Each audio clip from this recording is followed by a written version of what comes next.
Okay, now it says start recording as I work out this Streamlabs application. Streamlabs application that I'm attempting to use here. Uh, all right, Phoenix Khalil, it looks like you had some post going about a recent kidnapping in Chicago of naked black children, but Yes. not yet for material. You're gonna write an essay today. Yes, I am. I'm like mostly done. Well, I have all my points. I just gotta put them together cohesively. and and then I also took a look there, and Dave Chappelle Oh God. just he's become a human being, which already, like, if someone is rich or even what you might call upper middle class, I I get they're a human being or whatever, but like you don't have problems and I can't care about you like other people. Yeah. And like Dave Chappelle has just spent the past couple years removing all potential empathy for anything that may happen to him. Yep. I don't give a fuck. Yep. Right? Yeah. Like unless it's like he survive or like he falls to like some vicious racist attack, then I will condemn the racist attack for its racism while not even mentioning his name. I'll just be like, a black man was attacked. Mm-hmm. Right? I won't even say his name because fuck him. I just don't care about the nigga. Didn't he make a joke about that? I wouldn't know. Yeah, I'm pretty sure he made a joke about like, yeah, if they're coming to lynch me, just let me put on my workman's outfit and tell my kids to pretend they're full Asian or something like that. No, I don't know. Yeah, no, I'm pretty sure he did. yeah, I don't know. I don't know his material anymore. Yeah. Right? And even like his killing them softly, niggas, the retrospective rose-colored glasses, it wasn't that good. There was a baby selling weed. Wow. Right. That's funny. Fucking. And yeah, I just don't care about this cat. And I'm telling you, like, maybe it's still on the internet, right? Some stuff on the internet is foreverness. But Sam Cedar and Janine Garofalo back in the old Majority Report were like pre-Michael Brooks Majority Report, olden days, Bush era.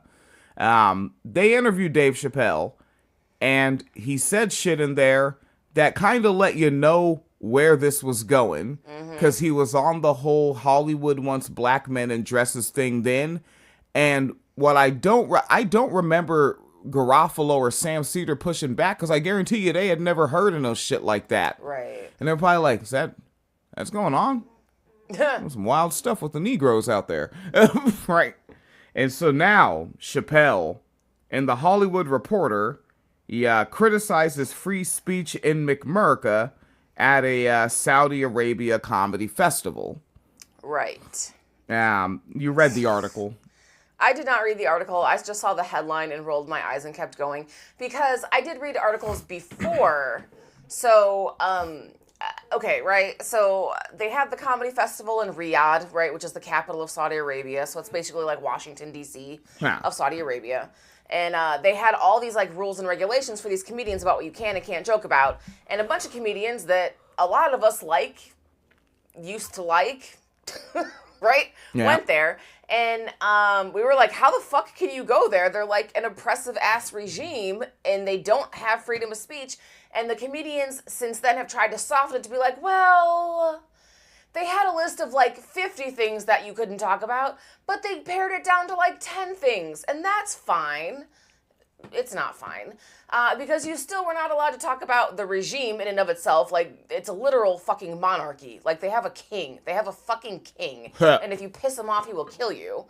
And the other thing was you're not allowed to talk about religion, because obviously deeply Islamic country. Right? And so when you go to a country and you're not allowed to critique the government or its religion, I would say that that's kind of the opposite of freedom of speech. When I say you can't critique it, it's not like America, like, oh, you might get arrested and have to spend a night in county jail and, like, pay fines. No, they will fucking cut your head off with a fucking saw in, Yeah. as they did Jamal Khashoggi. So yeah, it's wild to me that he's talking about freedom of speech in Saudi Arabia when literally, if you made jokes the way you make jokes in America, had you made those in Saudi Arabia, you would be coming home in pieces, quite literally.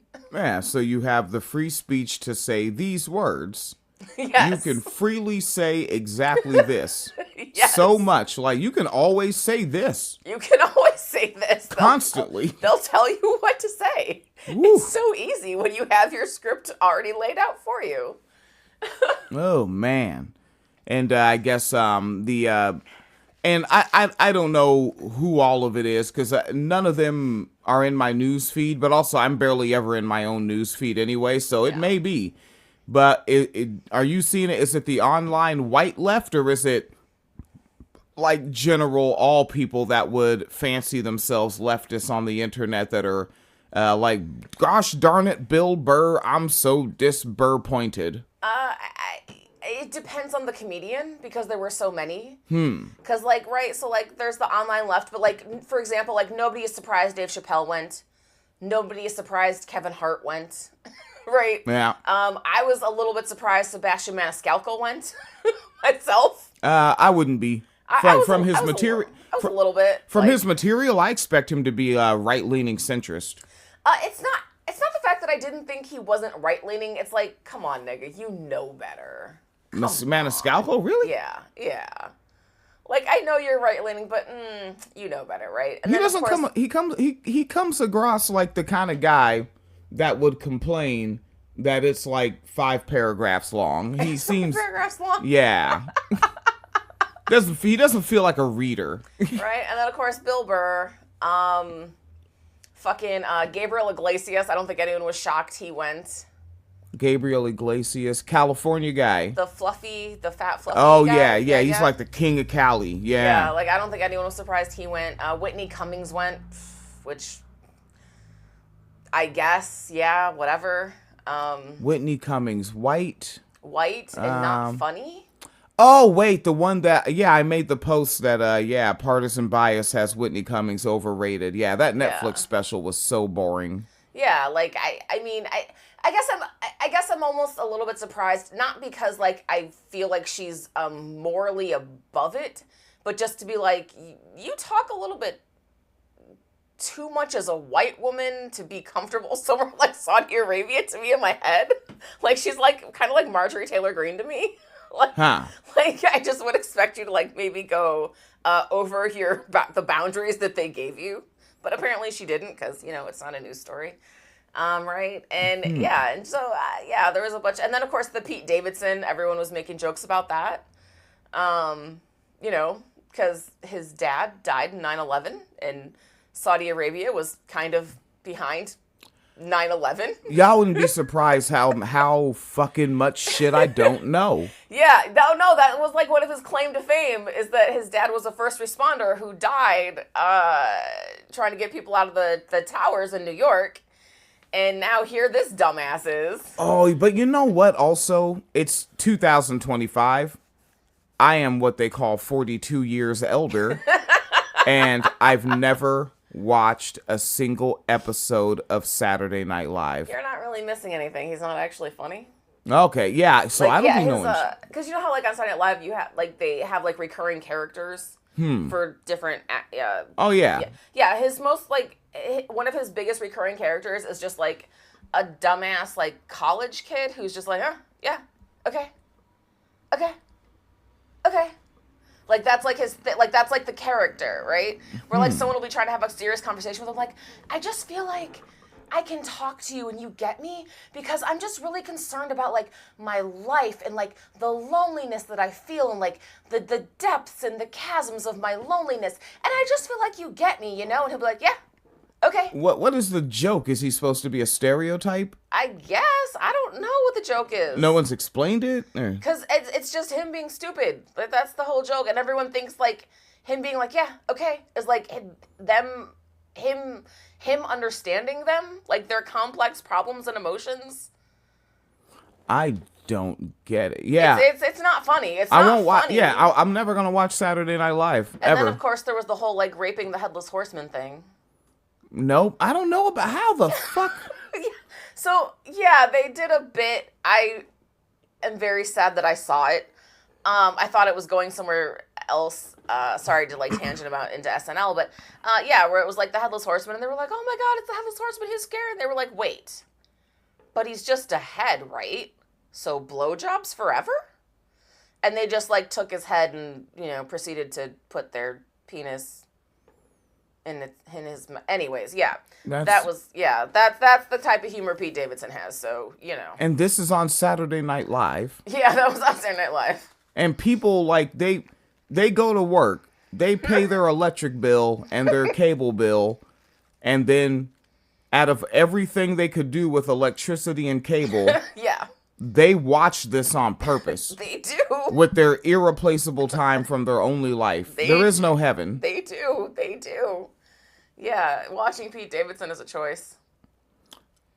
Yeah, so I won't do that. I would not recommend it. I would not recommend it. Jesus Christ. If that's what's happened. The main thing was that Dave Chappelle, Hollywood reporter, Yes. just completely fucked off. Let me see a little bit from it. I do, folks, I have a shift to get to. I know you're surprised by that.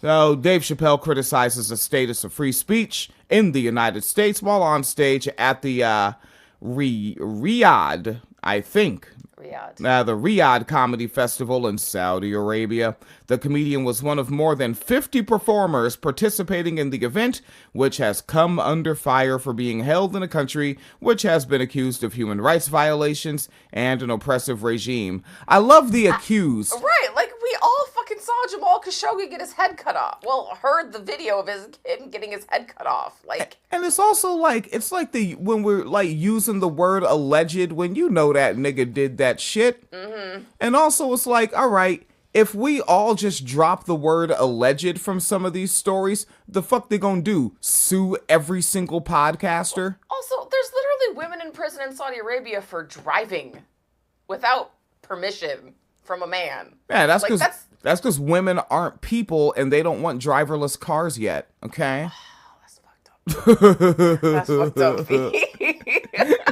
Which also, incidentally, we all know Jamal Khashoggi as being a journalist who got killed. His wife was one of the women who was leading the charge for letting women drive, incidentally. Like, she's like a celebrity in her own right in the Middle East. Ah. Yeah. Well, we'll get our turn to be that. Yes. We'll get our turn. All right. That was, I just had to come and ruin your morning for that. Mix down, upload. And, folks, Phoenix Colita will be back later today with the long-form commentary on kidnapping in Chicago. Yes. All right. Get the funk out of here. Where's that stop button?